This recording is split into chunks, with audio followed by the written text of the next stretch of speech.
You're not afraid of the dark, are you?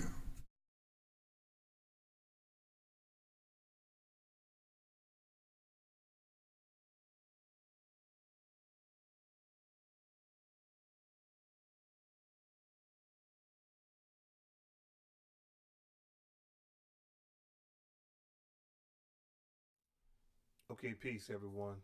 Welcome to another episode of the Dark Warrior Perspective channel. Of course, it's Dark Warrior himself. And, today I'm going to do another read through. For anyone who's been following my channel for a while and who even knows me personally, know that I'm a strong supporter and advocate of reading, Afro slash African slash Black American magazines. Um, I did a video on the history of Afro magazines, beginning from the Colored magazine, the Colored American magazine on up. Okay, so this video, there's a subject matter that was on my mind, and talking with a good friend of mine. Shout out to my man, Truth Historian, and we was talking about nationalism and its humble beginnings and what was it before they actually called it nationalism. Um, if anyone who's a true, sincere, objective student to history would know that nationalism had its origins and it had its roots in the black community slash the church. Um, it wasn't called nationalism. It was a movement that was slowly growing to identify your ancestry and who you are as a people. Bringing together a lot of your resources, studying your history, and trying to be of a better person for your community. But there's also some issues with the growing of black nationalism too. And so I started looking into my magazines and finding if there was an article that was written about the subject. And voila, I found the article in the Black World, dated July 1973. This is another Justin Johnson publication. They had some really good publications. So what I wanted to do was just read this article to you and get an honest opinion from you after you've heard the words from the author. So we're gonna go over here and we're gonna go down to the article itself. Now the article was written by Joseph R. Washington Jr. and the title is Black Nationalism, Potentially Anti-Folk and Anti-Intellectual.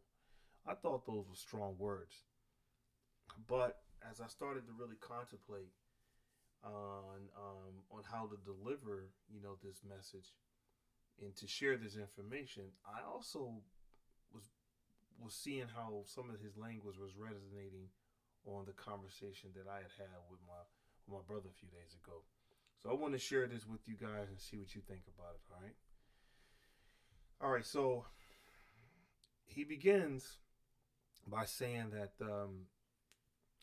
there is an intellectual dimension behind the folk religion which has been ignored from Booker T. Washington and W.E.B. Du Bois through Ron Karenga and Amamu Amuri Baraka. But black nationalists cannot develop their potential without developing its potential, the author feels. I've got a couple of things I want to add with that, but I'm going to wait. I want to read this article first, and then we're going to elaborate on it later on, okay? Because black nationalism started long before Booker T. Washington or W.E.B. Du Bois. All right? Black nationalism starts all the way back in the mid 1800s. But I digress for right now. So the article goes on to say, hey, black nationalism is an old and significant minority thrust among Afro Americans, which proclaims that the best defense is a strong offense. It is a multiple of offense, pride, identity, and power are its goals. Culture, economics, and politics dominate its plays, designating it a triple threat. Its players insist on rigid discipline and fierce anti-whiteness. Mm. Anything less is considered inimicable or anti-revolutionary, respecting the hope of a new humanity based on black, or at least non-white, values. Variations of this gameplay are admittedly to extreme in their diversity until one is reduced to reflect upon the overall performance rather than consider specifically in individuals and styles, which shuttles in and out of a critical time and place. All right, so stop right there for a moment. I think sometimes what I have an issue with is that the moment that we take on um, the, the the the identity of self is always got to be anti something else. It really depends on how it's played, because if you've been colonized intellectually and culturally, it has never been your culture, and it's really never been your identity, and you begin to find your identity. Yeah, sure, you're fighting the battle to erase, um, that in which has colonized you or put you in an oppressed state in the first place. Doesn't always necessarily make it anti something. Sometimes it just mostly certainly makes you pro something. Um, it's all about tomato tomato. If the glass is half full or half empty, all right. But sometimes I'm careful about how black nationalism is identified, and it's always got to be anti something. When in fact, what if it is anti something, it most certainly has its legitimate reasons, seeing as though that in which colonized us in the first place wasn't wasn't any good. So black nationalism is too important to black American life, subsequently all human institutions. To allow it to go its own way in insular and insulated fashion, independent of those who love African people, are well, perhaps as wisely, though differently. Hard nosed black nationalists believe deeply and mean well, but whether they are a deep well of meaning cannot be determined on their say so alone.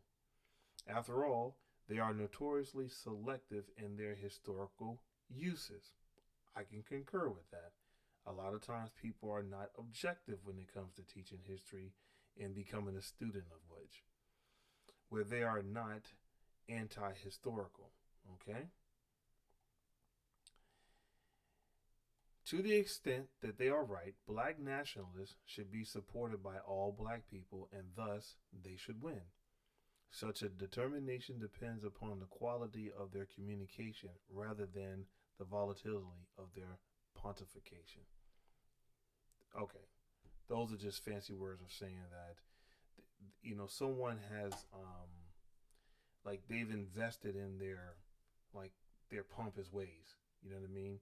Their dogmatic ways. All right, so that's pretty much what it means. It's large words that just say, "Hey, some people get too involved in their pompous matters." All right. The passionate idealism of nationalists cannot be faulted. Their excessive self righteousness, which runs through shod over the wisdom of black folk, can be. In the name of being pro black, nationalists come perilously close to being pro white in giving short shrift to the intellectual potential of the folk's religion instead of aiding and abetting it. Clearly, black religion is central. Eradication is not possible. Nationalists sidestep, as their white counterparts have always done, this reality of black folk. And therefore, the folk themselves. Okay, I'm sorry, I misspoke. I misread that sentence. Eradication is not possible, period. I'm sorry. Nationalists sidestep white counterparts above have always done this reality of black folks, and therefore the folk themselves. All right.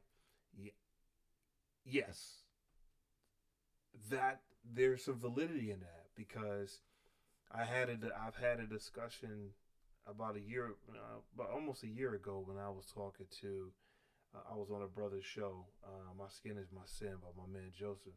And we talked about the bashing of religion. And I had explained to him, though I do not subscribe to any Abrahamic religions, having done in such a long time. I also don't have time to try to marginalize or degrade anyone's religion. It's just a waste of energy. And I go further to say that I've expressed my views to a young lady on my Facebook page that you can't confuse nationalism with religion. You can, because nationalism was created by Christians. All of them was Christians. In fact, Pan Africanism was created by a Christian. I mean, the first Pan African movement that was done in I think what 1900 1905 over in England, from William Blyton and from Martin Delaney, all these guys, they were John Edward Bruce, all these guys was all Christians. So despite their religious belief, it did not take away from the fact that how they identified themselves. And sometimes we get too caught up into that.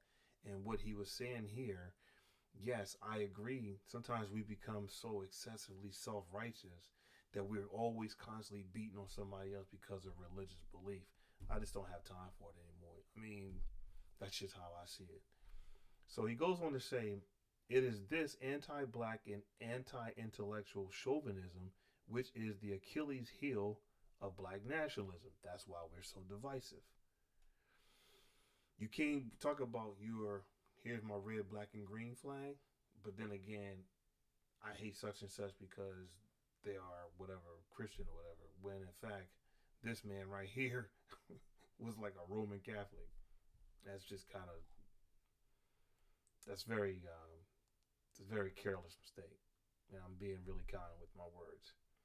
So, thus caught on the horns of the dilemma of not being able to do with or without the folk, they seek escape through the middle by creating a new religion in which they hope to draw the folk away from their true religion. Now, I necessarily agree with this whole thing of saying true religion. I don't agree with that choice of words, but this is the author's wording, not mine.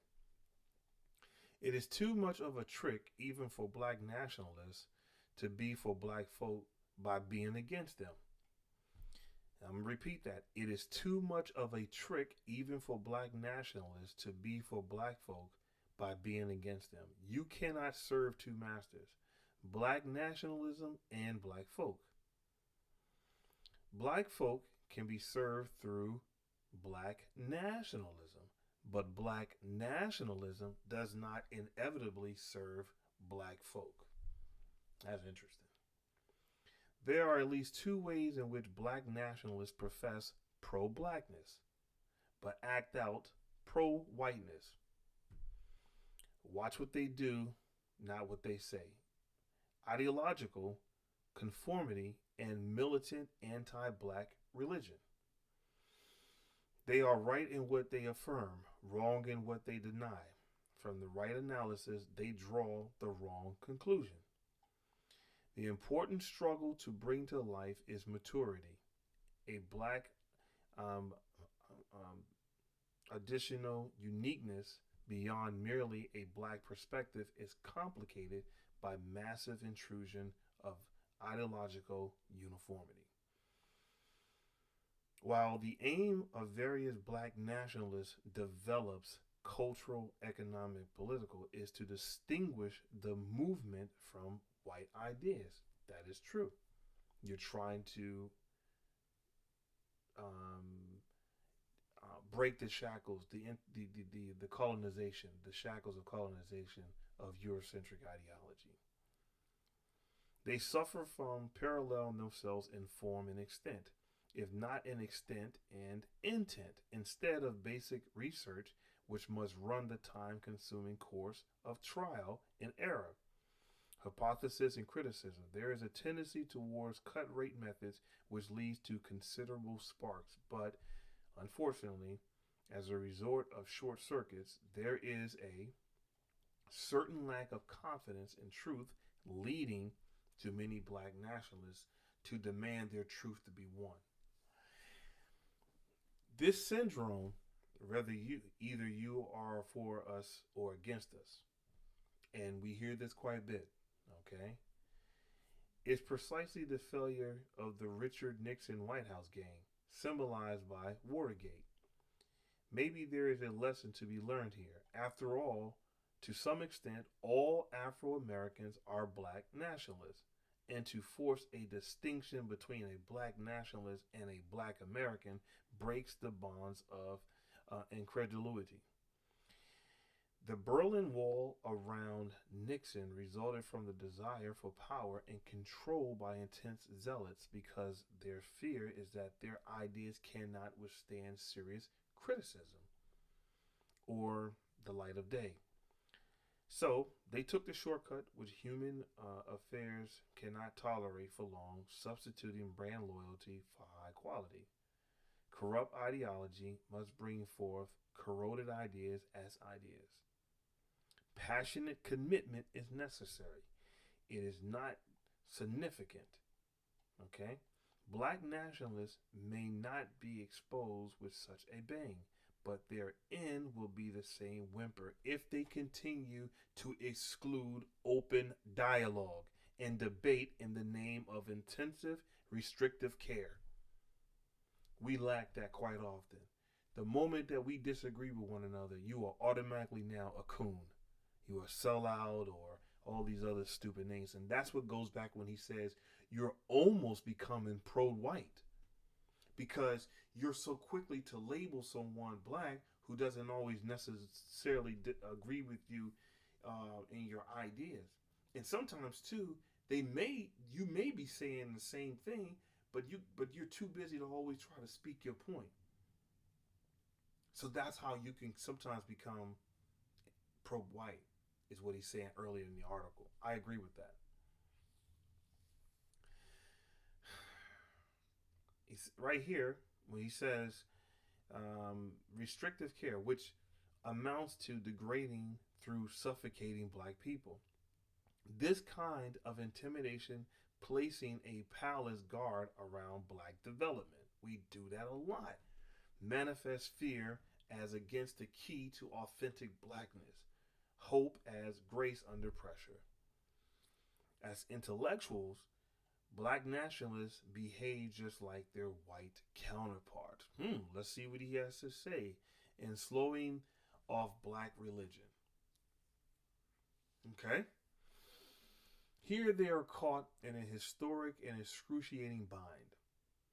On the one hand, in the tradition of black nationalists, Booker T. Washington, W.E.B. Du Bois, Marcus Garvey, which appreciates the depth and value of religion as the cornerstone of black life and culture. That is true. No matter how you may feel about an Abrahamic religion that a black person subscribed to, let's keep it real. In this country, in modern history, the church was the nucleus of the growth of black people in this country and the growth of nationalism. All you got to do is go and read David Walker's Appeal. Hardcore, starch Christian. You know what I mean? However, he was also hardcore, starch what? Nationalist. On the other hand, there is an ignorance as denial of this reality and intellectual potential. In these same black nationalists, development in the extreme by the Howard University cadre, Ralph Bunche, who was a UCLA graduate,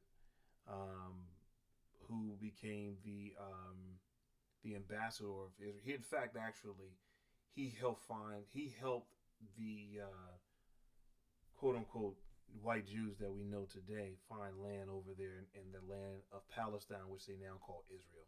He helped find them a place to reside because they was ostracized over like 40 countries. So that was Ralph Bunche doing. And he received the Nobel Peace Prize for doing that. Go ahead and look him up when you get a chance. Then you got E. Franklin Frazier, who is one of my favorite authors, another Howard graduate. E. Franklin Frazier was selected as, I think, the president over the African American department in Howard over the man who actually created it, which was Leo Hansberry. But E. Franklin Frazier wrote two books. One of them specifically is the Black Bourgeoisie. The other one was Negro in the Church. Okay, and he caught a lot of hell on both of those books, but they were really good readings. I enjoy them. I'm a big fan of his. Okay, but awareness that religion and the folk cannot be whitewashed and unwillingness to come to grips with its dynamics causes contemporary black nationalists to create a new religion complete with myths, dogmas, and gods. That's interesting. Of course, militant black nationalists have assumed the stance of secularists and agnostics. That is true too. There has been there's a very fast growing of black folks who teeter the line of like, well, there might be a God, but I'm not for sure, right? So you're almost becoming atheist, but they call it agnostic, where you can't confirm or deny. You just like maybe, maybe not. I don't know. And they do become very secular. That is growing really quickly. Um, Religion for them generally is it's a euphemism or piety. It's ignorance and enslavement. In other words, religion almost in the minds of what he's saying, and I'm just trying to interpret what he's saying is that religion in some black nationalist minds is the anchor to our growth. When historically, initially, when you start looking into the earlier churches, with some of your earlier findings, founders of earlier churches and the growth of it, it was actually uplifted. In fact, that was the nucleus of where everybody was going to really find out how we're going to move as a people. Okay, so obviously there are problems of knowledge and faith, but there is no ultimate tension or contradiction between them. The folk have not been academic in their religion because the scholars have left them for other intellectual pursuits. This says more about black intellectuals than it does about the folk and their religion. Despite its undeveloped intellectual dimension, the folk religion have been singular in black cultural creativity. That's only natural because that's what you've been really conformed to for so long. In this part of the hemisphere, what majority of black people are going to be Christian more so than Muslim. I don't know. Well, Islam has grown pretty quickly, but I want to go so far to say you still probably have a lot more black American Christians than Muslims. There is thus more to it than has yet been plumbed. The theology of black nationalism is African communalism.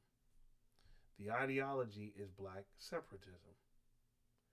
The philosophy is socialism or the dictatorship of a proletariat complete with the theses. Black is right. Antitheses, white is wrong. And synthesis. So you see, and now you're going back to an earlier article, he says, well, you almost sound like you're pro-white because they did the same thing. White is right and black is wrong. All right, so what we're doing is we're countering that to establish pride. But guess what? If you've never broken my pride in the first place, why would it be necessarily for me to create this? I would love to have had that discussion with them. It is aesthetic and cultural elitism based on a faith in people of African descent, a hope grounded in revolutionary people through a politics of black consciousness. The religion or ultimate concern of black nationalism is the belief that African people can develop a humanity superior to what technologically oriented Western society has created. Well, hold on. That's one thing I'm gonna have to tell him is this. I would have to say this. First of all, we had already had civilization before they even came out of Europe. So it's not us. It's not when I say us, I'm just talking about people of African descent or melanated or whatever you want to call yourself. I'm not getting into all that. I don't want to hear people start talking about, well, I ain't African and all that. Okay, cool, whatever. You know what I'm talking about. He's saying black nationalism is the belief that African people can develop a humanity superior to the technologically oriented Western society has created. It was already here prior to the Western society was created. There was already a level of humanity and in harmony with nature. So that right there is in your own. In this article. Sometimes I feel as though not. Sometimes I see him trying to give black nationalism as a. He's trying to put a black eye on the game, is what I call it. You know what I mean? Where he's trying to, one hand, he's taking shots at what black nationalism is by painting a picture as though you're trying to be more superior or better than somebody else, which is on the contrary because we was just already here. Much of what you see today was already in existence. You see, cities, lights. I mean, the growth of community, humanitarianism, and things of that nature. Tech. See, the thing is, technology doesn't make you more civil. That's the problem that I have with people. People always talking about, well, it's the Western world, we got lights and all that. It doesn't make you more civil. It just means you've taken advantage of resources and you're growing like humans usually do. That's not a problem. But where are you getting your resources from? The problem is that black nationalists have not taken the black folk and their religion seriously enough. There is an intellectual dimension behind the folk religion which has been ignored from Booker T. Washington and W.E.B. Du Bois through Ron Karenga. Ron Karenga is the one that started the what's that thing they do every year for the week. I forgot the name of it. Excuse me. I'm not a big fan of his, so you gotta pardon me if I just kind of forgot for a moment on what he created. But Ron Karenga and Amamu Amiri Baraka, I'm sorry. He keeps taking shots at these people as though they're the only ones that has some significant meaning. I mean, being of black nationalism. He doesn't know anything about John Edward Bruce and all of these people, the Wilman Blytons and all of these guys, the Arthur Schomburgs. He don't know anything about these people. It was already in existence. Okay, a black nationalist cannot develop their potential without this occurring. This is the history of the past, and if we continue to be blind to it, it will be the history of the future as well. After all, the folk have continued while black nationalism has risen and fallen over and over again. What is it?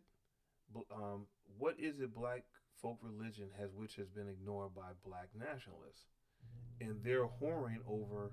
I mean, after other gods, the false gods of white power seekers and anti-intellectual and anti-religiousness. The religion of the folk has a doctrine of sin and a doctrine of man. It knows the fallibility of all men, ideas, and institutions, which cannot be overcome simply by giving them new color and skin. Hmm. Okay. The openness of black folk to the possibility of redeeming all men prevails because it is right and wise. Black religion does not need a surrogate. It needs strengthening and increasing through intellectual development. I agree with that. The children of light, black folk, may not be as wise in their consideration as the children of darkness, black nationalists. That's interesting. But neither are they as foolish. If the wise are not to be foolish and the foolish are not to be wise, then real communication needs to take place. Okay, cool. You're supposed to have a, without him sounding all like Nietzsche or somebody, all philosophical. He just need to have a good dialogue with one another. Here it is. He says that the hard work of developing strength rather than sapping it through the bright but brief counter black institutions. A lesson should be learned from the fact that black nationalists cannot significantly abide without some religious form. I could disagree with that. I have spirituality. I've been So I kind of disagree with that. And what is it in question is it integrity, and vice versa, the black community. There is some heady stuff at the black marketplace of ideas. Cultural nationalism is its brand name. The young, gifted blacks are high on it, and well, they should be. They are attracted by the fine aroma of the spirit and their own need for unique resourcefulness, um, unencumbered by traditional moralities. Therefore, it is gulped down without stopping, and without a cultivated taste, the risk is run out of failing to discriminate between the good feeling of a personal intoxication and that infectious glow by which the shadows become light. 4. In point of fact, cultural nationalism is a new wine in old wine skins. As such, it cannot become vintage. Can its powerful effect prevail among the general masses in the long run, and today does it among in the in crowd? Will it prove to succeed in generations to be like a predecessor, a fascinating narcotic which stimulates only hallucination of substantive community change? Who knows? Okay, and all depends on whether this new wine is put into new wineskin, which depends on awareness through analysis and capacity to change in the best interest of the black community. So here you got Ralph Bunche right here. Such a searching reconnection to black community may not be possible. Human history is not exactly filled with precedents whereby movements with a full head of steam change to meet reality. But precisely because cultural nationalism wishes to be different, there is hope of the impossible possibility. It must not be true as such negative critics which have it. That cultural nationalism is the home of lost causes, forsaken beliefs, unpopular names, and impossible loyalties. All right, so the epithet of one cultural nationalist cannot be allowed to be the movement. Here lies the body of Sun Ra. He died maintaining his right of way. He was right, dead right, and as he sped along, but he is just as dead as if he was wrong. Okay. There is an impressive array of talented innovators which are convinced that cultural nationalism is the promise of the future. Black owned publications and media programming are grounds of hope. I repeat, I gotta repeat that one more time. Black owned publications and media programming are grounds of hope. Through only certain blacks are engaged. For them, it is the only game in town. They are too wise to be ignored. After all, they are the true believers and therefore know best the intention of the movement. So it is affirmed that the meteoric rise of um, the mediocre rise of cultural nationalism results from being an idea whose time has changed. But to whom? Does the truth vibrate and reverberate throughout the black community, which alone can be given its authenticity and authority to speak in its name? Or is cultural nationalism a flash in the pan for exclusive initiatives? That's something we gotta be really careful about. Does it speak of the people or only from and to the disaffected minority? Divisiveness, man. It makes all the difference whether a valid idea movement is also accepted as valuable among the whole people as distinguished from selected parts, particularly if the claim is that cultural nationalism differs from all previous movements, especially whites. Exactly because it is the voice of the people who are not treated as puppets manipulated by unseen forces. All right? So he goes further to say, despisers like distractors are less sanguine and cultural nationalists. From this perspective, cultural nationalism is the creation by sheer fiat of an ideological imperialism. It is the once the most exciting and pervasive anti-black folks emergence of black power eruption. Exciting because impressive black minds are fastened to cultural nationalism as the only source of black ideation, seeking therefrom an essential, imperative, inherent, indispensable, and enduring worldview. All right, so um, I pretty much gave you the gist of what he was saying in the article about black nationalism and how his perception on whether it can be um, anti-intellectual. Um, you see right here where he says at bottom, cultural nationalism is understandably but not usefully interparent, impatient, and doctarian. So you gotta. He's saying you gotta know the plight of black people. It seeks to create the illusion of a nation within a nation. So, in other words, nationalism is black nationalism. If not careful, like many, like if not careful, like many other tools in which we've had and many other things that we've come about, if it's done incorrectly, it can make things very. You can become very divisive. You can make things very more complicated amongst us, and some of us can become more elitist over others and become more selective about who is black enough and who isn't. But ultimately, we have to stay focused on the economic growth and understanding what nationalism is, and and understand its roots and its purpose. So, um, I thought it was a pretty good article for what I was trying to get at. I think what I was really also trying to touch bases with you guys is to understand that you got to look deeper into the origins of black nationalism, and I want to point out some of the founders of black nationalism and what they were really trying to do, and how did they get there.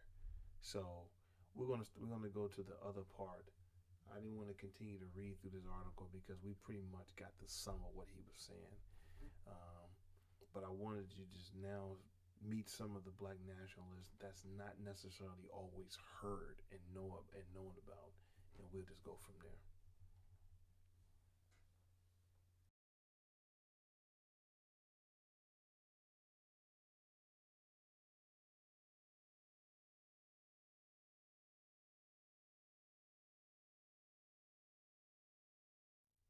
All right, so I went to Wikipedia just to make things a little quicker and give you an understanding. And this is pretty much it's a pretty good um,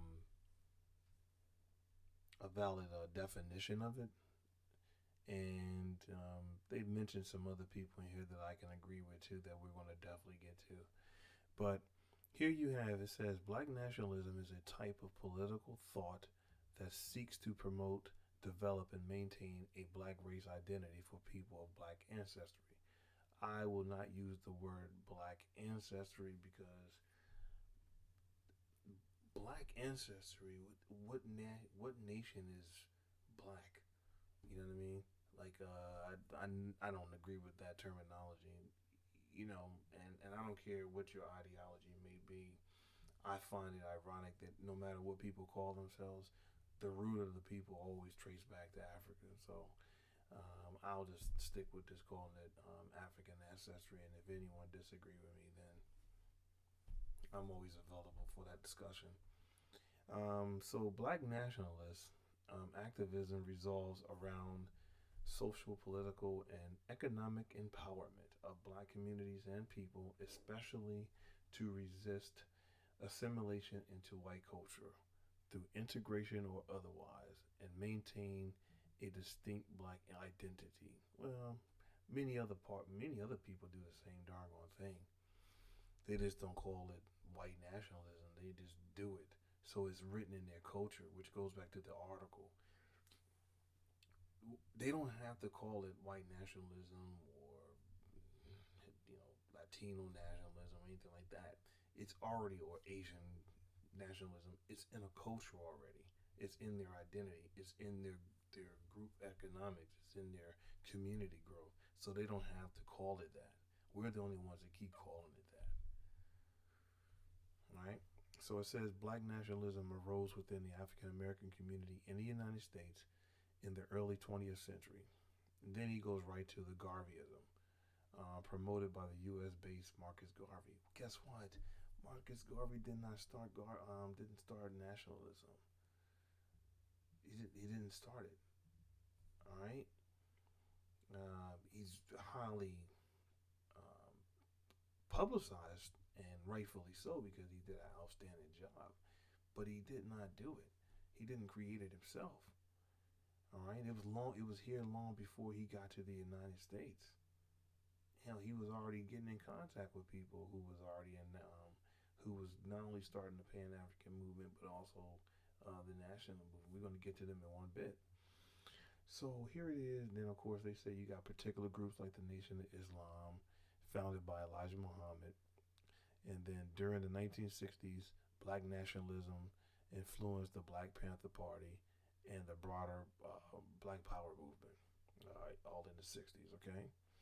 So if you scroll down here, the first one you want to definitely talk about is Martin Delany. Guys, listen, go to my on my channel. I did a little PowerPoint presentation on the great minds of African history, and I talked about Martin Delany, and many others who contributed to the African studies.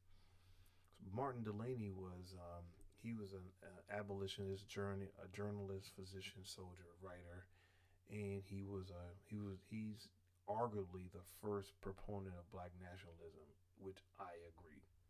He was credited with the Pan African slogan of Africa for Africans.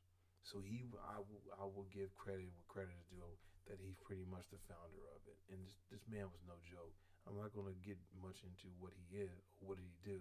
I'm just trying to take you through some of the people, the earlier Pan African people. Okay, Black nationalists / Pan Africanism, but we're talking about Black nationalists right now. Okay, of course you got the Haitian Revolution.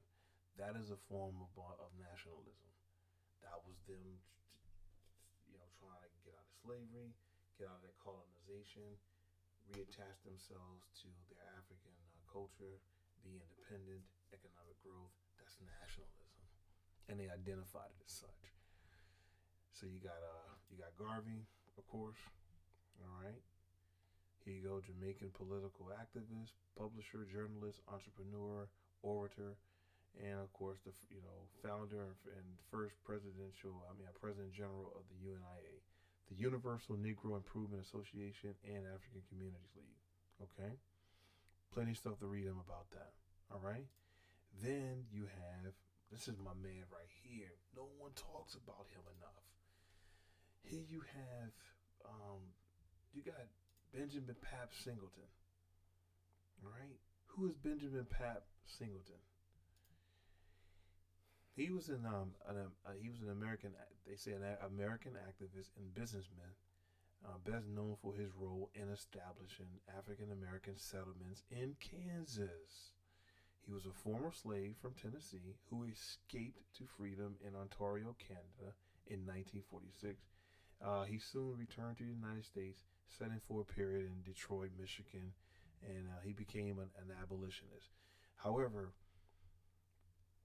what he was starting to get more involved in is the fact that he organized the movement of thousands of black colonists known as the Exodusters. Who are the Exodusters?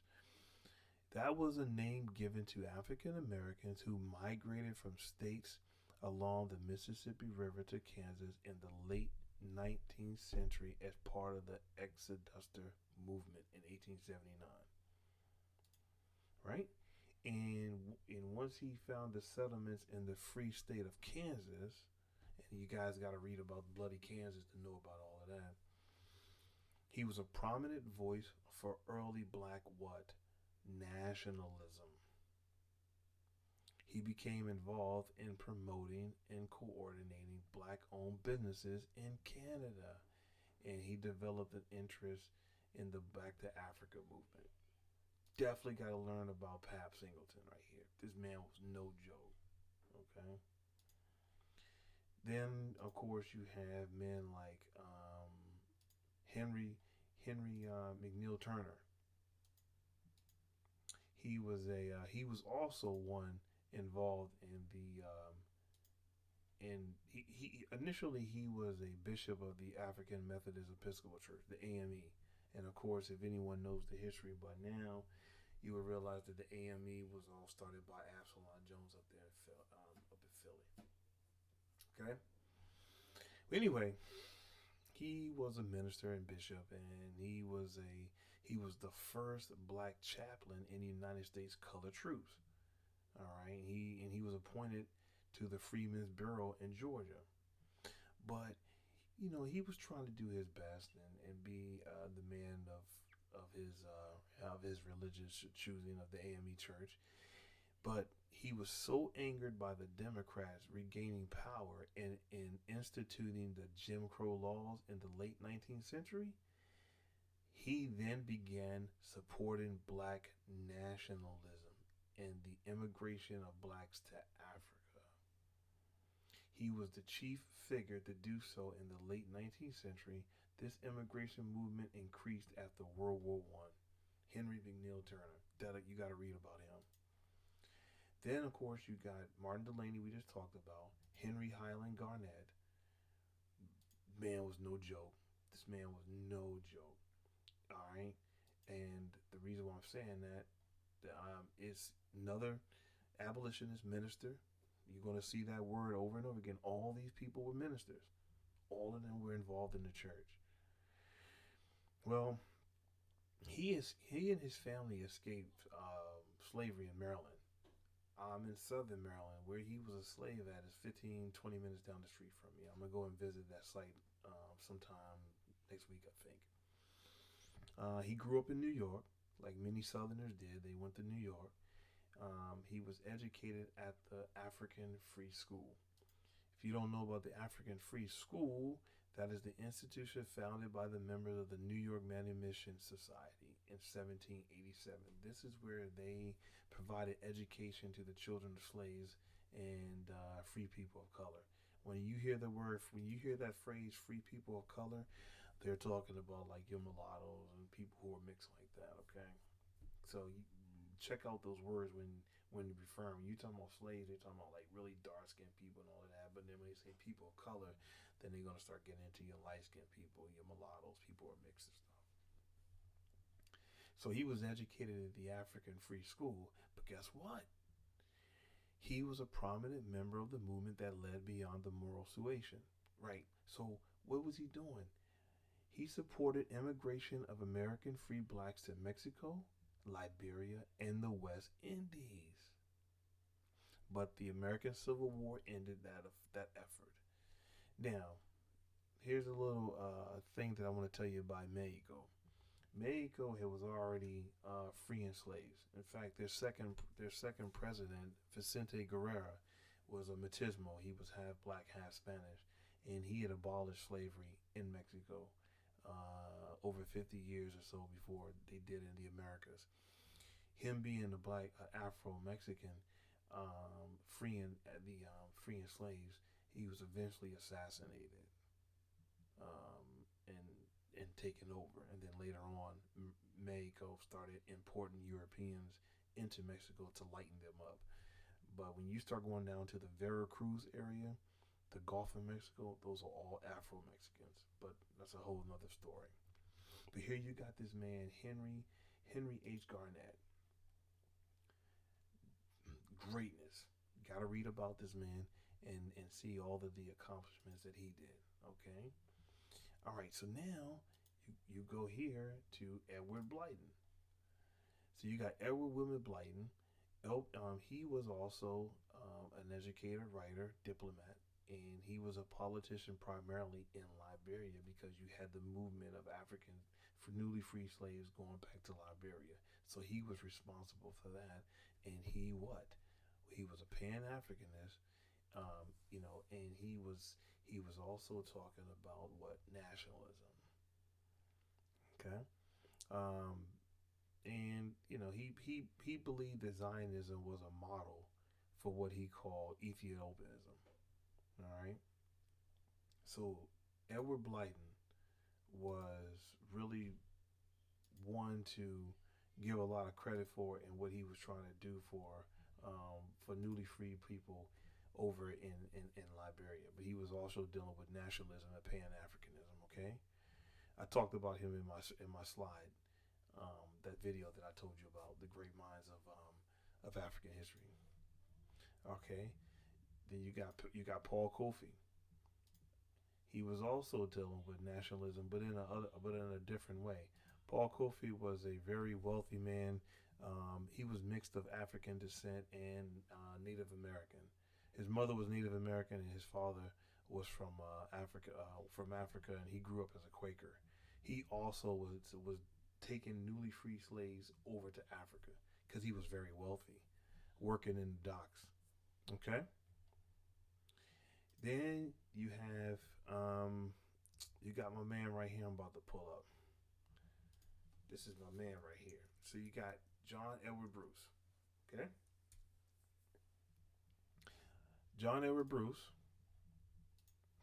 was an absolute giant when it came to black nationalism. In fact, so much so, he was one of the ones that was um, schooling Marcus Garvey when he came over here. He was the one that was brutally, intellectually attacking anyone who was not for the movement of blacks and and their and their freedom of black nationalism. He was a good friend of Arthur Schomburg, who had also come out of. We're going to get to Arthur Schomburg in one bit. He was coming out of Puerto Rico. He was an Afro Latina. That's why you got the Schomburg Library up there in Harlem, New York. I just been up there about 2 weeks ago, 2 or 3 weeks ago. But John Edward Bruce was another giant. He was another autodidact, journalist, historian, writer, orator, civil rights activist, Pan African nationalist. He too, born a slave in Maryland. I'm gonna go see him, and he founded numerous newspapers along the East Coast. Of course, he was the co-founder with Arthur Schomburg of what the Negro Society and Historical Research. The Negro Society for Historical Research was, in fact, a publication in which they were getting primary sources to teach about African studies 5 years before W.E.B. Du Bois started doing his thing. Okay. Um, he also was a writer for, later on, he became a writer for the newspapers of Garvey. I mean, he was good friends with Wilmot Blyton, Edward Wilmot Blyton. The man was an absolute giant. Of course, Elaine Leroy Locke, the founder of Harlem Renaissance, was also under his tutelage. Okay, so him. I don't want to bore you guys too much. This is a lot of information to absorb, but one thing's for certain. What I wanted to do is give you one other person, Arthur Schomburg. He was another brilliant giant from Puerto Rico. He was born in San Juan, and he was another autodidact. He and John Edward Bruce were self-taught historians, and of course, there was a little rift between them two, against your school-trained uh, historians, your Carter G. Woodsons and your W.E.B. Du Bois and all of those guys who went to college for it. So it became a battle between the two different groups of school of thought. But he was collecting so much information that both he and John Edward Bruce was collecting so many primary sources that they eventually brought all of those 20,000 plus books together, and and opened up and donated to the city to start the Schomburg Library. Now, what he and Arthur Schomburg and John Edward Bruce, as they were starting their organization to teach history, Carter G. Woodson came in 19. Now, mind you, Schomburg and John Edward Bruce. Okay, scroll down here.